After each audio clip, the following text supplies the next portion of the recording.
My name is Karen. I'm 30 years old. I work in clerical support at a shipping company. I got this job right after high school and have been here ever since. I've been working for over 10 years, so I'm pretty comfortable with my job and my coworkers. Life is good in that regard. But there's one thing that bothers me in my personal life. After work, I go back to my apartment. As soon as I open the door, the first thing I see is empty beer cans. Not just one or two, but sometimes nearly 10 scattered in the hallway. The person responsible for this is my dad. He's always loved alcohol. He's also timid and insecure, so whenever something bothers him, he drinks until he's drunk. Looking back, my memories are filled with images of my dad chugging beer. My mom, who used to keep him in check, passed away from illness 5 years ago. Now there's no one to stop him. The only saving grace is that he's not a troublesome drunk. He doesn't break things or cause a scene. He's harmless if you ignore him. My dad took early retirement and now relies on me for all living expenses, including rent. Dad, can you please stop this? I know it's futile, but I express my frustration anyway. He doesn't respond, just lies on the sofa, staring blankly at the TV. I sigh and start picking up the empty cans. Make dinner already. I hear my dad's voice. It's the same old story. He sees me as nothing more than a household appliance. Arguing would just make me angrier. I pretend not to hear and continue cleaning. I wish you were Jessica. I hear this line every day. It always makes my blood boil, even though I should be used to it by now. Jessica is my older sister. She's 5 years older and has moved out after getting married. I've always disliked her. She's selfish and always looked down on me. She has no friends because of her personality, which made her even more prone to bullying me. But my dad adores Jessica. They're similar in many ways. Both are friendless, so they get along well. He's forgotten all about me. When it comes to birthdays or Christmas, Jessica is the only one who gets celebrated. Of course, my mom used to make up for that. She strongly warned my dad not to discriminate between his daughters. But his attitude never changed. As a result, he still treats Jessica and me differently. I've accepted that I'll never get the love from my dad that I crave. Still, I'm the one who has to take care of him. I wish he'd show some gratitude, but I've never felt appreciated. I've come to harbor nothing but resentment towards my dad. He's always at home, and his presence forces me to suppress my anger. That fact has been tormenting me. Even when I'm tired from work, I'm expected to clean the house. Once the cleaning is done, it's time to prepare dinner. When I open the fridge, it's filled with canned beer. My dad keeps restocking it almost every day. He goes out on a whim during the day and comes back with loads of beer. Apparently, he's using his retirement allowance for this. He manages that money himself, and I don't know the exact amount, but considering he can afford daily booze, he must have a decent amount. If you have that much, contribute to the household expenses. I always think that. I push aside the canned beer in the fridge to find some buried ingredients. I gather them and quickly stir-fry something for dinner. Once I place it on the table, my job is done. My dad will start eating whenever he feels like it. Having finished my daily duty of caring for my dad, I quietly leave the house. A 5-minute walk from home, there's a cafe. It's open late and serves good food. For someone like me, who doesn't feel at home in my own house, this cafe has become a sanctuary. You look down, as usual. Miss Tyrett, the owner, always greets me warmly. She's 10 years older than me and has become like another sister. Actually, she's more reliable and kinder than my real sister. I vent here every day, and Miss Tyrett always comforts me. Today, after my usual rant and as closing time approached, I noticed a pile of cardboard boxes in a corner. When I asked Miss Tyrett about them, she let out a rare, deep sigh. I'm always the one listening to complaints, so today you can listen to me. She began to speak, looking tired. Apparently, she has a relative who's an antique collector. She's been asked to store part of the collection, and the boxes in the cafe are just a fraction of what's at her home. I couldn't say no. He's family. Every household has its own set of problems. I genuinely thought that. I regretted that all I could do was listen. I wish I could be someone who uplifts others. I took a sip of my now cold coffee and decided to leave. A few days later, I returned home from work and noticed something different. As I opened the doorway, I saw an unfamiliar woman's coat hanging there. From the living room, I heard my dad's unusually cheerful voice, and another voice, one that sent chills down my spine. I rushed to the living room and found my sister, Jessica. Who does she think she is, dressing so eccentrically? Her outfit was so flashy and bizarre. Even her hair was dyed in a color so hideous it looked demonic.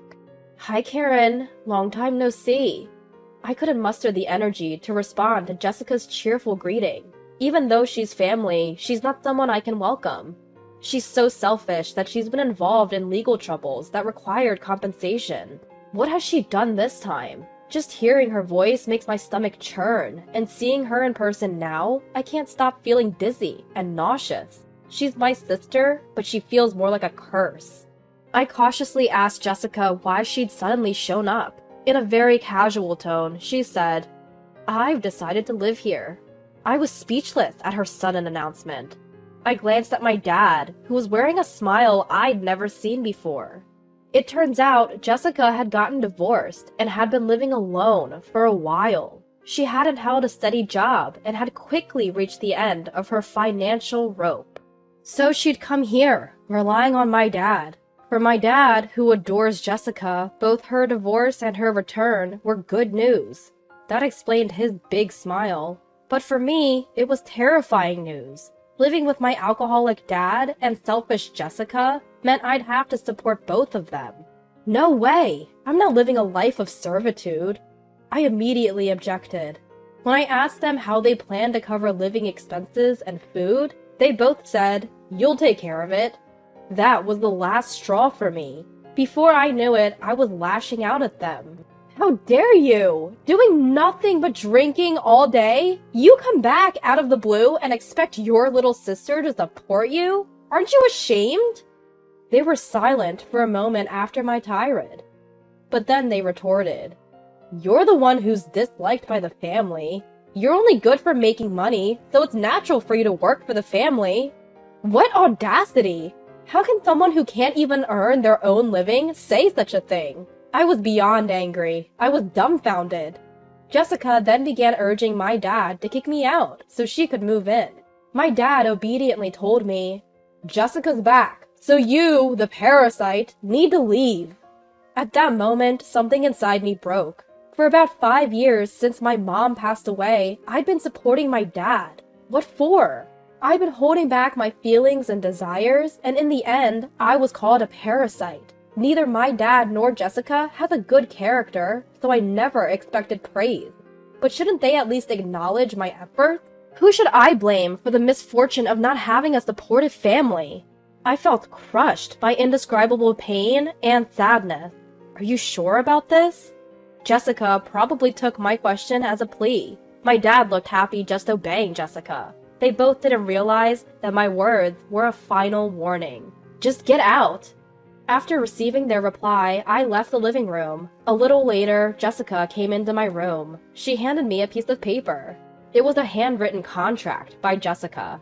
It stated that my dad was the leaseholder of the apartment, that I was responsible for paying the rent, and that all the furnishings belonged to my dad. In other words, I was to leave the house with nothing and continue paying the rent. They were trying to enforce this blatantly unfair agreement through a handwritten document. Even for the naive and clueless Jessica, I didn't think she'd go this far. Still, I decided to play along. However, I added a condition that they couldn't restrict my actions beyond what was written in the agreement. Jessica seemed suspicious, but didn't question it. As long as she got her way, she was content. That's just how she is. A few days later, the day came for me to leave the apartment. True to the agreement, I didn't touch any of the household items. With just a single bag, I started walking to my new place. Only Dad was home. Jessica was at her own place, preparing to move. Dad would go help her in the evening, and she'd move into the apartment the next afternoon. That was the plan. Dad was looking forward to living with Jessica and couldn't hide his excitement. Seeing him like that really got under my skin. He never smiled when I was the one supporting him through hard work.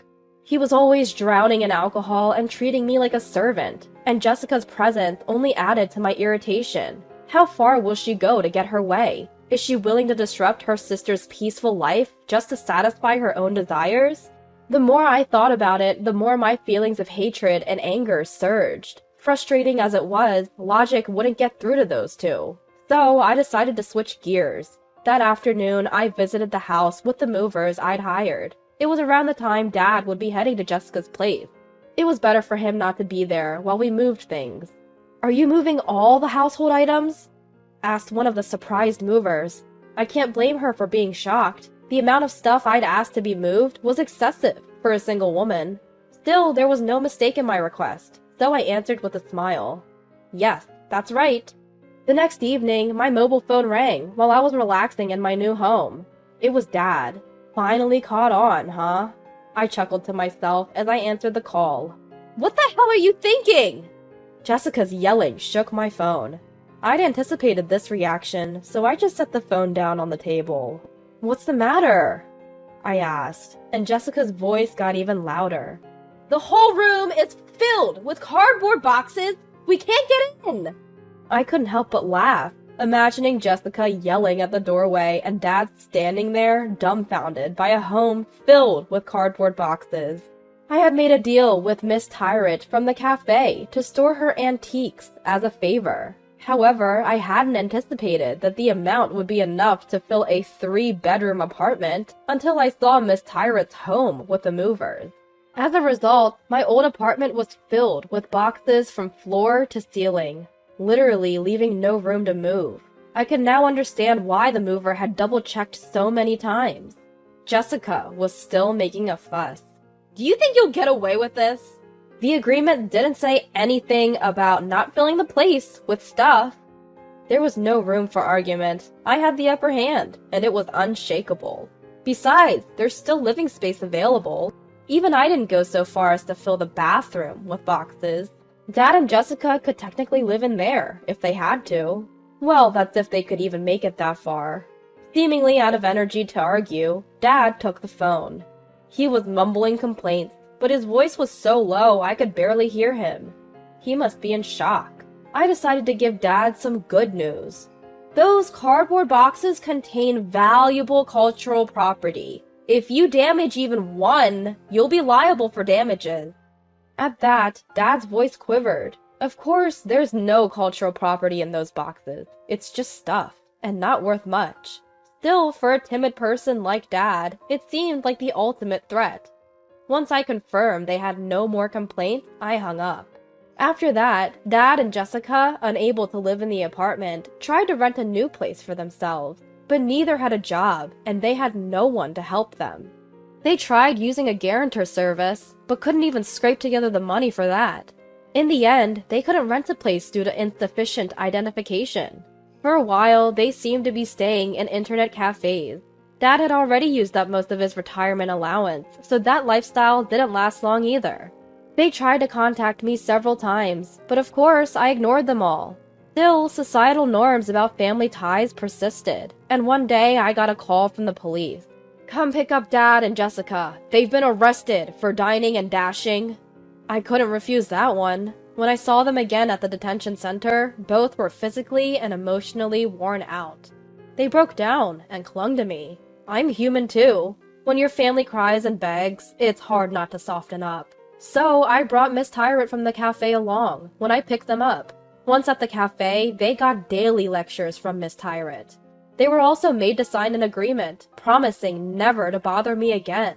After that, with Miss Tyrant's help, they applied for Social Security benefits.